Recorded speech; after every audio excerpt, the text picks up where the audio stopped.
اعوذ باللہ من الشیطان الرجیم بسم اللہ الرحمن الرحیم لن یستنکف المسیح مسیح علیہ السلام عیسیٰ علیہ السلام اس بات میں ہرگز آر محسوس نہیں کرتے، ہرگز شرمندگی نہیں سمجھتے ان یکون عبدا للہ کہ وہ اللہ کے بندے ہیں، اللہ کا بندہ ہونے میں وہ تو کوئی آر محسوس نہیں کرتے، ولا الملائکۃ المقربون اور نہ مقرب فرشتے اس میں آر سمجھتے ہیں، ومن یستنکف عن عبادتہ اور جو شخص بھی آر سمجھے گا اس کی عبادت کرنے سے، ویستکبر اور تکبر کرے گا، فسیحشرہم الیہ جمیعا پس اللہ تعالیٰ ان سب کو اپنی طرف اکٹھا کرے گا۔ فَأَمَّا الَّذِينَ آمَنُوا پس بہرحال وہ لوگ جو ایمان لائے، وَعَمِلُوا الصَّالِحَاتِ اور نیک اعمال کیے، فَيُوَفِّيهِمْ أُجُورَهُمْ پس پورا پورا دے گا ان کو اللہ تعالیٰ ان کا اجر، وَيَزِيدُهُمْ مِنْ فَضْلِ اور مزید زیادہ دے گا ان کو اللہ تعالیٰ اپنے فضل سے۔ وَأَمَّا الَّذِينَ اسْتَنْكَفُوا اور بہرحال وہ لوگ جنہوں نے اللہ کی عبادت سے شرم محسوس کی، وَاسْتَكْبَرُوا اور تکبر کیا، فَيُعَذِّبُهُمْ عَذَابًا أَلِيمًا پس ان کو عذاب دے گا اللہ تعالیٰ دردناک عذاب، وَلَا يَجِدُونَ لَهُمْ اور نہیں وہ پائیں گے اپنے لیے من دون اللہ اللہ کے سوا ولیًا کوئی دوست، ولا نصیرا اور نہ کوئی مددگار۔ یا ایھا الناس اے دنیا بھر کے لوگو، قد جاءکم تحقیق آیا ہے تمہارے پاس، برہان من ربکم تمہارے رب کی جانب سے دلیل، یعنی قرآن مجید اللہ نے تمہارے اوپر نازل فرمایا جو دلیل ہے، دلائل ہیں۔ وَأَنزَلْنَا اور ہم نے نازل کیا الیکم تمہاری طرف نورا مبینا واضح نور۔ فَأَمَّا الَّذِينَ آمَنُوا پس بہرحال وہ لوگ جو ایمان لائے باللہ اللہ تعالیٰ پر، وَاعْتَصَمُوا بِهِ اور اس اللہ کو مضبوطی سے پکڑا، فَسَيُدْخِلُهُمْ فِي رَحْمَةٍ مِّنْهُ وَفَضْلٍ پس ان قریب داخل کرے گا ان کو اللہ تعالیٰ اپنی جانب سے رحمت میں اور فضل میں، وَيَهْدِيهِمْ إِلَيْهِ اور اللہ تعالیٰ ہدایت دے گا ان کو اپنی طرف صراطا مستقیمہ سیدھے راستے کی۔ سورۃ النساء کی آیت نمبر 172، 173، 174، 175 اور 176 یہ 5 آیتیں سورۃ النساء کی آپ کے سامنے بیان ہوئی ہیں، تلاوت ہوئی ہیں، آپ نے ان کا ترجمہ سماعت فرمایا۔ سب سے پہلے ربط آیات ہے، ان آیتوں کا پچھلی آیتوں کے ساتھ ربط کیا ہے، تعلق کیا ہے۔ گزشتہ آیات میں اللہ تعالیٰ نے اہل کتاب کے کفر کا تذکرہ کیا، خصوصاً یہودیوں نے جو انبیاء کی نبوت کا انکار کیا، اور اس کے ساتھ ساتھ جو دیگر انہوں نے بڑے بڑے جرائم کا ارتکاب کیا، بڑے بڑے گناہ کیے، ان کو اللہ نے ذکر فرمایا۔ اسی طرح عیسائیوں نے جو دین میں تجاوز کیا، دین کے اندر غلو کیا، دین کے اندر حدود کے اندر تجاوز کیا، اور اللہ کے بندے مسیح علیہ السلام کو انہوں نے معبود مانا۔ پھر ان عیسائیوں کے کئی فرقے بن گئے، جن میں سے 5 فرقے میں نے پچھلے درس میں بیان کیے ہیں کہ کوئی فرقہ اس نے ابنیت کا عقیدہ بنایا کہ وہ ابنیت کے عقیدے کا قائل ہو گیا کہ عیسیٰ ابن مریم کہ وہ اللہ کے بیٹے ہیں۔ اسی نے تثلیث کا قالوا ثلاثہ انہوں نے کہا کہ 3 خدا ہے، تثلیث کا عقیدہ بنا لیا۔ کوئی انسانوں میں اللہ کے حلول کو تسلیم کر بیٹھا کہ اللہ اپنی شکل میں، انسانی شکل میں انسان کے اندر داخل ہو گیا، حلول اسے کہتے ہیں۔ تو اللہ تعالیٰ نے فرمایا کہ یہ سب کے سب باطل عقیدے ہیں، اللہ کی ذات وحدہ لا شریک ہے، وہ اکیلا ہے، اس جیسا کوئی بھی نہیں ہے، اس کی ذات اور صفات میں کوئی بھی شریک نہیں ہے، اور اللہ کی ذات اولاد سے پاک ہے، اس کے لیے بیٹا ہونا یہ عیب کی بات ہے، اولاد ہونا یہ مخلوق کی صفت ہے، خالق کی صفت نہیں ہے۔ اگر یہی صفت اللہ تعالیٰ میں، خالق میں مانی جائے تو وہ اللہ بھی مرکب اور حادث بن جائے، حالانکہ اللہ تعالیٰ قدیم ہے اور ازلی ذات ہے، اس نے کسی کو بیٹا بھی نہیں بنایا، کیونکہ یہ احتیاج کی دلیل ہے. بیٹا اور اولاد یہ محتاج ہونے کی دلیل ہے. اللہ غنی ہے، اللہ صمد ہے، وہ کسی کا محتاج نہیں ہے، سب اسی کے محتاج. اب یہ تو پچھلے درس کا خلاصہ ہو گیا. اب آج کی آیات میں اللہ تعالیٰ نے عیسائیوں کے عقیدے کا رد کرتے ہوئے مقام عبدیت کا تذکرہ فرمایا. عیسائیوں نے چونکہ حضرت عیسیٰ علیہ السلام کو الوہیت کے مقام تک پہنچا دیا، الہ بنا لیا، اللہ کا بیٹا بنا کے خدا بنا لیا. چنانچہ اللہ تعالیٰ نے ان کے ان سب عقائد کو کہ جس نے الہ مانا یا تین میں سے تیسرا الہ مانا یا خدا تسلیم کر لیا یا خدا کا بیٹا کہا، تو ان سب کا رد کیا. اسی طرح جو قرآن اتر رہا تھا وہ مکہ میں، تو یہ مشرکین مکہ جو تھے یہ بھی ملائکہ کو، فرشتوں کو بنات اللہ کہتے تھے، اللہ کی بیٹیاں کہتے تھے.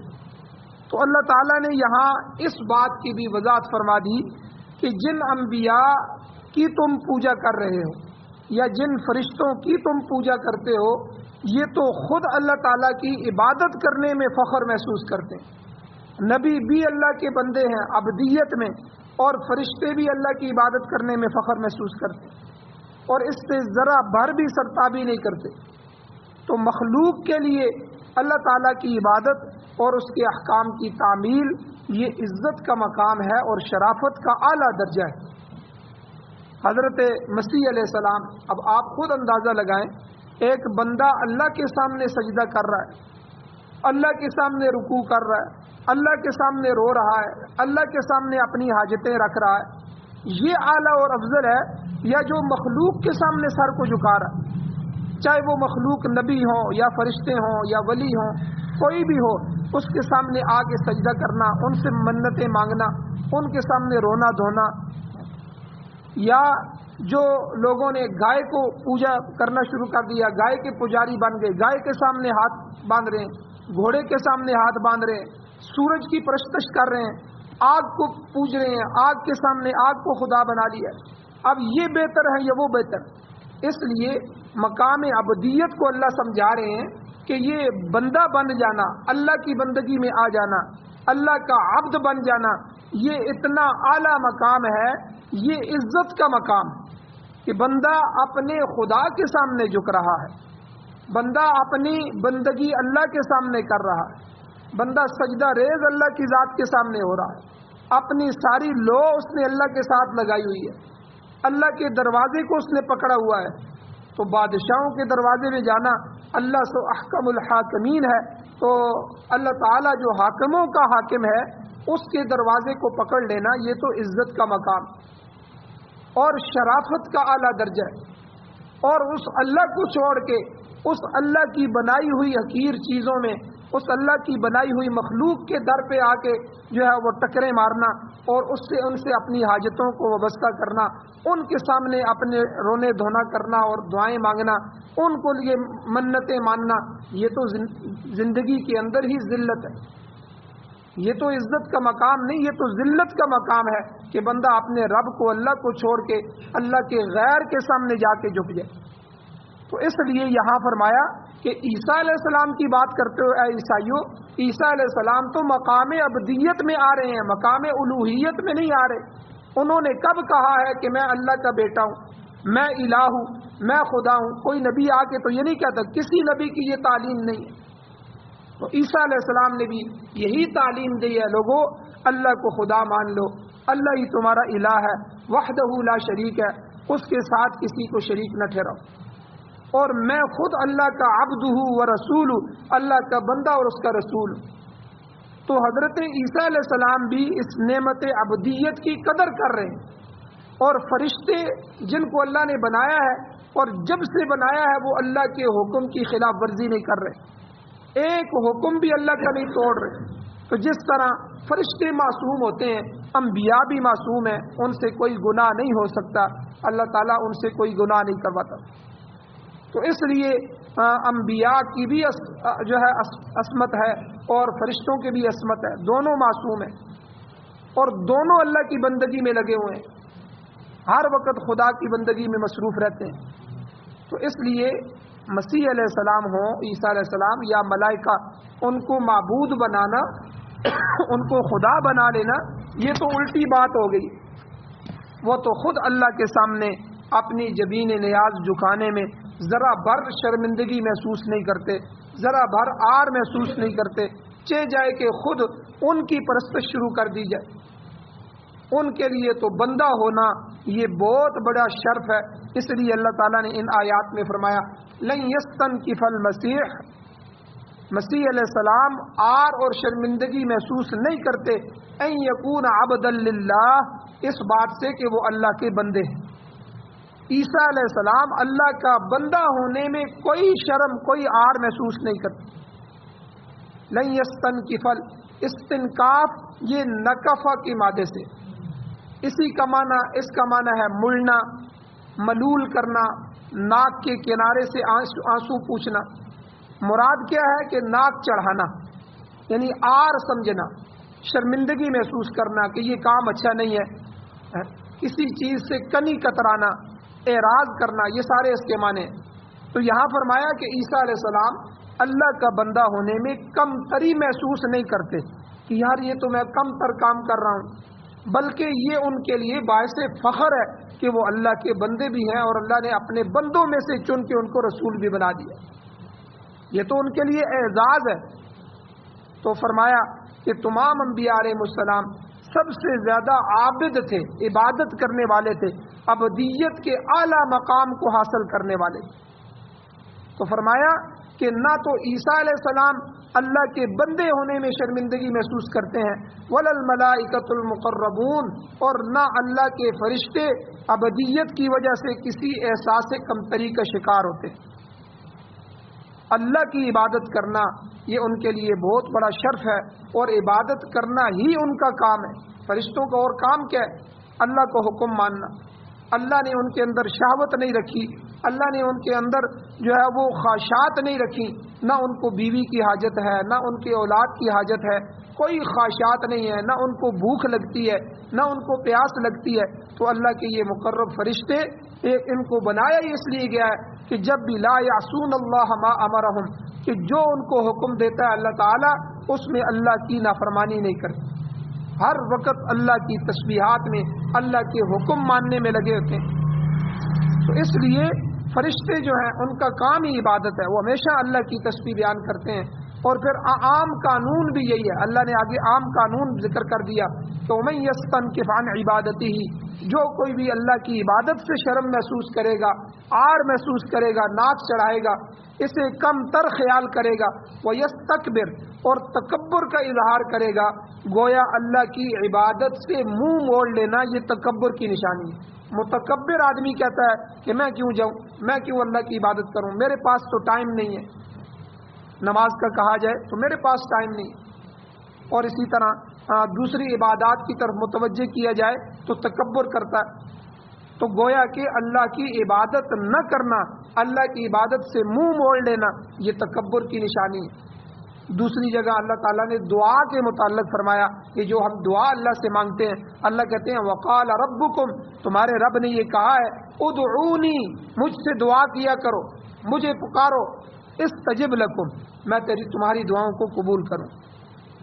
پھر لیکن آگے اللہ نے فرمایا ان الذین یستکبرون عن عبادتی، جن لوگوں نے میری عبادت سے تکبر کیا، سیدخلون جہنم داخرین، میں انہیں رسوا کر کے جہنم میں داخل کروں. وہ لوگ جہنم میں رسوا کر کے داخل کیے جائیں گے. تو اللہ تعالیٰ اس بات سے ناراض ہوتا ہے کہ کوئی شخص اس کا بندہ ہو کر اس کی عبادت نہ کرے. آپ دیکھیں دنیا میں سگا بھائی کیوں نہ ہو، ہم اس سے ایک دفعہ کوئی چیز مانگیں گے وہ ہمیں دے دے گا، دوسری دفعہ بھی دل پہ پتھر رکھ کے دے دے گا، تیسری دفعہ بھی وہ جو ہے وہ ہاتھ کھینچ کے دے دے گا، لیکن چوتھی دفعہ وہ منع کر دے گا، بہانے ڈال دے گا. یعنی مخلوق جو ہے یہ مانگنے سے، شرمندگی تو مخلوق سے مانگنے میں کہ ہم کسی کے آگے ہاتھ پھیلا رہے اور وہ ہمیں ایک دو دفعہ دے کے احسان چڑھا رہا ہے اور پھر اس کے بعد منع کر رہا ہے، کتنی شرمندگی اور کتنی ذلت ہے. لیکن اللہ تعالیٰ نہ مانگنے سے خفا ہوتا ہے کہ تم مجھ سے کیوں نہیں مانگتے؟ اور یہاں تو حکم دیا جا رہا ہے وقال ربکم ادعونی استجب لکم، تمہارا رب تمہیں کہہ رہا ہے کہ مجھ سے دعا مانگو، مجھ سے اپنی حاجتیں مانگو، استجب لکم، میں تمہاری حاجتوں کو پورا کروں گا، میں تمہاری دعاؤں کو قبول کروں گا۔ اور آگے اللہ فرما رہے ہیں جو تکبر کرے گا ان الذین یستکبرون عن عبادتی، میری بندگی سے، میری عبادت سے، مجھ سے مانگنے میں جو ہے وہ تکبر کرے گا اور میرے در کو چھوڑ دے گا، سیدخلون جہنم داخرین، ہم اسے رسوا اور ذلیل کر کے جہنم میں داخل کر دیں گے۔ تو گویا کہ اللہ اس بات سے ناراض ہوتا ہے کہ کوئی شخص اس کا بندہ ہو کر اس کی عبادت نہ کرے، کوئی مخلوق ہو کر اپنے خالق کی طرف نہ لوٹے اور اللہ سے نہ مانگے۔ اور جو شخص اللہ کی عبادت میں شرمندگی سمجھے گا، اللہ کی عبادت میں تکبر کرے گا، آج آپ دیکھیں دنیا میں نبی علیہ السلام کی سنت، نبی کا طریقہ ہمارے نزدیک سب سے بڑا طریقہ ہے۔ یاد رکھیں حضور کے طریقے سے نیچے دسترخوان بچھا کے کھانا کھائیں۔ اب جو لوگ ہوٹلوں میں، جن کو ہم کہتے ہیں جی بڑے لوگ ہیں، بڑے نہیں ہیں، وہ جہنم کے بڑے لوگ ہیں، جو اللہ کے نبی کی زندگی کو آر محسوس کر دے، کھڑے ہو کے جانوروں کی طرح جو ہے وہ ہوٹلوں میں کھانا کھا رہے ہیں، اور کوئی آدمی نیچے بیٹھ کے دسترخوان بچھا کے کھائے تو اس میں جو ہے اس کو حقیر سمجھتے ہیں، دیکھو یہ کیا کر رہے ہیں، ہم تو روشن خیال لوگ ہیں، ہم تو جدید لوگ ہیں، جدید دنیا کے لوگ ہیں، یہ قدیم قدامت پسند لوگ ہیں، یہ پتہ نہیں کہاں سے آ گئے۔ میں مسلمانوں کی بات کر رہا ہوں، کافروں کی نہیں کر رہا۔ تو اللہ کی عبادت سے، اللہ کے نبی کی سنت سے شرمندگی محسوس کرنا، ہمیں تو کوئی شرمندگی نہیں ہے، ہم تو جہاں بھی جاتے ہیں ہم ان کو جانور سمجھتے ہیں کہ وہ اللہ نے اپنے پیغمبر کو بھیجا اور کہا کہ میری مخلوق کو طریقہ سکھاؤ، کھانے کے طریقے ان کو سکھاؤ، سونے کا طریقہ سکھاؤ، پینے کا طریقہ سکھاؤ، ان کو شادیوں کا طریقہ سکھاؤ، غمیوں کا طریقہ سکھاؤ۔ اور پھر خود قرآن میں اللہ نے فرمایا لقد کان لکم فی رسول اللہ اسوۃ حسنہ، میرے نبی کی، اللہ کے رسول کی زندگی تمہارے لیے بہترین نمونہ ہے۔ اگر تم نے زندگی گزار کے میرے پاس آنا ہے تو میرے لیے وہی زندگی تمہاری قابل قبول ہوگی جو میرے محبوب کی زندگی کے مطابق ہوگی۔ تمہارا کھانا پینا، اوڑھنا بچھونا، غمی شادی تجارت، ہر چیز جس طرح میرے پیغمبر نے کر کے دکھلائی، اگر اس طرح کر کے لاؤ گے تو تمہاری زندگی قابل قبول ہوگی۔ اب کوئی بندہ حضور علیہ السلام کے چہرے کو شرم محسوس کرے کہ میں داڑھی رکھوں گا تو میں برا محسوس ہو جاؤں گا، پتہ نہیں کیسے لگوں گا، تو آپ اندازہ لگائیں کل وہ کس صف میں کھڑا ہوگا۔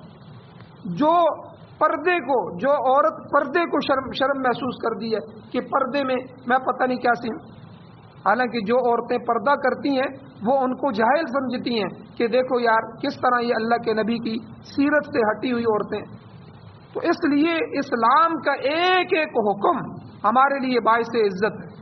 اللہ نے حضور کو اسی لیے بھیجا کہ حضور خود عزت والے تھے اور ان کے جسم سے نکلنے والے اعمال، نکلنے والے افعال وہ بھی عزت والے۔ اس لیے کوئی بندہ بھی اللہ کی بندگی میں اگر شرم محسوس کرے گا، اللہ کہتے ہیں کہ فَسَيَحْشُرُهُمْ إِلَيْهِ جَمِيعًا، اللہ تعالیٰ ایسے تمام لوگوں کو اپنی طرف اکٹھا کرے گا۔ قیامت کا دن آنے والا ہے، اس دن ایسے تمام لوگوں کو جمع کیا جائے گا، پھر محاسبے کا عمل شروع کیا جائے گا، ایک ایک آدمی سے حساب لیا جائے گا کہ کیسے زندگی گزاری، کیسے جوانی گزاری، کیسے تمہیں میں نے علم دیا تھا اس کے مطابق زندگی گزاری کہ نہیں گزاری، میں نے اپنے محبوب کو بھیجا تھا، میرے محبوب کے طریقوں پہ چل کے زندگی گزاری کہ نہیں گزاری۔ تو بہرحال فرمایا کہ بندے کا شرف، بندے کی شرافت، بندے کی عزت اور مجد اسی بات میں ہے کہ وہ ہر وقت عجز میں رہے، انکساری میں رہے، اللہ کے حضور خشوع خضوع کا اظہار کرے اور ایاک نعبد و ایاک نستعین کا مصداق بن جائے۔ اے اللہ ہم تیری ہی عبادت کرتے ہیں، تیرے سامنے ہی سجدہ ریز ہوتے ہیں، تیرے ہی سے ہی مانگتے ہیں، تو ہی حاجت روا ہے، تو ہی مشکل کشا ہے، تیرے سوا کوئی دینے والا نہیں ہے، ہماری عبادتیں تیرے لیے ہیں، وَإِيَّاكَ نَسْتَعِينُ، ہم مدد بھی تجھ ہی سے مانگتے ہیں۔ اس کا بندہ مصداق بن جائے۔ بندے کا فرض ہے کہ وہ عبادت بھی اسی الہ العالمین کے لیے کرے، ہاتھ بھی صرف اسی کے سامنے پھیلائے، یہی اظہار عجز و بندگی ہے اور یہی مقام عبدیت ہے۔ اللہ کی عبادت اور اس کی نیازمندی سے روگردانی کرنے والا یہ متکبر ہے اور اسے اپنے برے انجام کی فکر کرنی چاہیے۔ آگے اللہ تعالیٰ نے پھر مقام ابدیت کے بارے میں بتا کے ایمان والوں کے لیے جو جزا ہے اس کا تذکرہ فرمایا۔ اللہ نے فرمایا فَأَمَّا الَّذِينَ آمَنُوا، بہرحال وہ لوگ جو ایمان لائے، انہوں نے خدا تعالیٰ کی وحدانیت کو صحیح طور پہ مان لیا، انبیاء کے متعلق جو ہے عقیدہ درست فرمایا، ملائکہ اور کتب سماویہ جو آسمانی کتابیں ہیں اسی طرح وحی الہی ہے، اور خدا کے دین جو ہے اس کو سچا سمجھا، قیامت کے دن کو برحق مانا، تو ایمان کی حقیقت کو اس نے پا لیا۔ اور ایمان کی حقیقت کے متعلق حدیث مبارکہ میں مسلم شریف کی روایت میں آتا ہے کہ حضور نے فرمایا ما جئت به، کہ جو کچھ میں خدا کی جانب سے لے کر آیا ہوں اس ہر چیز کی تصدیق کرنا یہ تکمیل ایمان ہے۔ تو فرمایا جو لوگ آمنو ایمان لائے، وعملوا الصالحات، انہوں نے اچھے اعمال کیے۔ اچھے اعمال میں سر فہرست جو 5 چیزیں آتی ہیں جو ارکان اسلام ہیں، نماز، روزہ، حج، زکوٰۃ اور جہاد۔ نماز کا وقت آئے تو بندہ فوراً نماز کی طرف متوجہ ہو جائے، دنیا جائے بھاڑ میں، دنیا کا کوئی کام نہ کرے، میرے اللہ نے مجھے بلا لیا، اللہ کا منادی مجھے بلا رہا ہے۔ یہ سارا منظر قیامت کے دن پتہ چلے گا کہ جو لوگ اذان کے وقت ہر چیز چھوڑ چھاڑ کے مسجدوں کی طرف متوجہ ہوتے تھے ان کی کیا حیثیت۔ تو اس لیے نماز اللہ کا سب سے بڑا حکم ہے۔ روزہ، عامل الصالحات، اعمال صالحہ میں سے روزہ جو ہے یہ سال میں ایک دفعہ ہے، 30 روزے، مہینے بھر کے روزے۔ اور حج جو ہے یہ کسی پر ہے، جس کی استطاعت ہوگی تو وہ حج کرے گا، ہر ایک پر حج بھی فرض نہیں ہے، پوری زندگی میں ایک دفعہ اللہ نے فرض کر دیا۔ زکوٰۃ بھی سال میں جو بھی اس پر کہ جس کا نصاب مکمل ہو اور اس پر سال گزر جائے اس رقم پر، تو اس کے بعد اس پر زکوٰۃ ہے، وہ بھی 2.5%۔ اور جہاد کہ بندہ اللہ کے دین کو غالب کرنے کے لیے اپنی جان اور اپنے مال کو اللہ کے لیے پیش کرے۔ تو یہ 5 اعمال، نماز، روزہ، حج، زکوٰۃ اور جہاد، یہ اسلام میں بنیادی حیثیت رکھتے ہیں، یہ اسلام کے ستون ہیں، ارکان اسلام۔ تو اللہ تعالیٰ نے فرمایا آمنوا وعملوا الصالحات، جنہوں نے ایمان لانے کے بعد اچھے عمل کیے تو ان کے لیے اجر کیا ہوگا؟ فیوفیہم اجورہم، اللہ تعالیٰ ان کو ان کے اعمال کا پورا بدلہ دے گا، کسی عمل کی جزا میں کمی نہیں کی جائے گی۔ کیوں؟ اللہ تعالیٰ عادل ہے، عدل کرنے والا ہے، وہ صرف عدل نہیں کرے گا بلکہ اللہ نے فرمایا وَيَزِيدُهُم مِّن فَضْلِهِ، انہیں اپنے فضل سے اور زیادہ عطا کرے گا۔ عام قانون بھی اللہ نے ہمارے لیے یہ بنا دیا، من جاء بالحسنۃ فلہ عشر امثالها، سورہ انعام میں اللہ فرماتے ہیں جو کوئی ایک نیکی کا کام کرے گا آخرت میں اس کا بدلہ کم از کم 10 گنا ہوگا۔ آپ دیکھیں یہ اللہ کا عدل نہیں ہے، یہ تو عدل سے بڑھ کے ہے۔ عدل تو یہ ہے کہ بندہ ایک نیکی کرے اللہ پوری ایک نیکی کا اجر دے دے، لیکن اللہ عدل سے بھی بڑھ کے کہ جو ایک نیکی کرے گا کم از کم درجہ اس کا کیا ہے کہ اس کو 10 نیکیوں کا ثواب ملے گا۔ اور آگے اللہ نے فرمایا وَيَزِيدُهُم مِّن فَضْلِهِ، اللہ اپنے فضل سے زیادہ عطا فرمائے گا۔ یہ اللہ تعالیٰ کی مرضی اور مشیت پر موقوف ہے، ہر عمل کا بدلہ اس کے حالات اور عزائم کے مطابق دیا جائے گا، یہ اس کا فضل ہے، یہ اس کا احسان ہے، یہ اس اللہ کی مہربانی ہے۔ اب ایک آدمی نماز کے لیے آتا ہے، ایک آدمی گھر میں پڑھ لیتا ہے، نماز تو پڑھ لیتا ہے لیکن اس کو ایک نماز کا ثواب، اور الٹا اس کے لیے جماعت نہ ادا کرنے، جماعت کے ساتھ جو ہے نہ ادا کرنے کا گناہ بھی ہے۔